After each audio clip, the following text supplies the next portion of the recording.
임성근 사단장은 부하들 뿐 아니라 자신의 상관인 김계환 해병대 사령관에게도 책임을 미루는 듯한 진술을 했습니다. 사령관은 실종자 수색 지시를 하지 않았지만 자신은 통찰력을 발휘해 미리 준비시켰다며 자화자찬까지 했는데 그럼에도 책임은 철저히 회피하는 입장을 내놓고 있습니다. 계속해서 유선희 기자의 단독 보도입니다.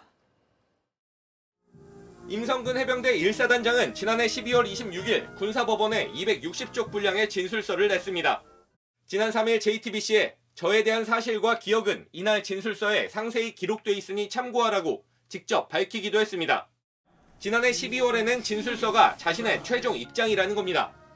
임 사단장은 진술서를 통해 해병대 수사단의 주장을 조목조목 반박했는데 특히 지난해 7월 15일 경북 소방본부에서 재난지원 요청을 받았을 당시 상황을 상세하게 적었습니다. 오전 7시 22분 박모 소방정에게 지원 요청을 받았고 오전 7시 반에 김계환 해병대 사령관에게 보고했다고 분 단위로 상황을 진술했습니다. 그리고 사단장 의견을 별도로 적었는데 사령관님에게 상황을 보고하고 재난지원 가능성에 대비해 출동 태세를 유지하라는 당부를 받았지만 실종자 수색 지시는 받지 못했다고 했습니다. 누구에게도 실종자 수색이라는 임무와 과업을 지시받거나 전달받지 않았고 어떻게 조치해야 한다는 매뉴얼도 없었다는 주장도 내놨습니다. 그리고 아무런 지시도 없었지만 사단장은 통찰력을 발휘해 취임 이후 최초로 비상소집이라는 특단의 조치를 통해 부하들에게 대비하라는 지침을 내렸다고 했습니다.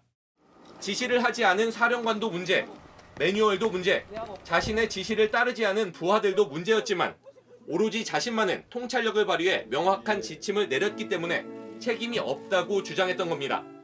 JTBC 유선입니다. JTBC 뉴스를 시청해 주셔서 고맙습니다. 저희는 저녁 6시 50분 뉴스룸에서 뵙겠습니다.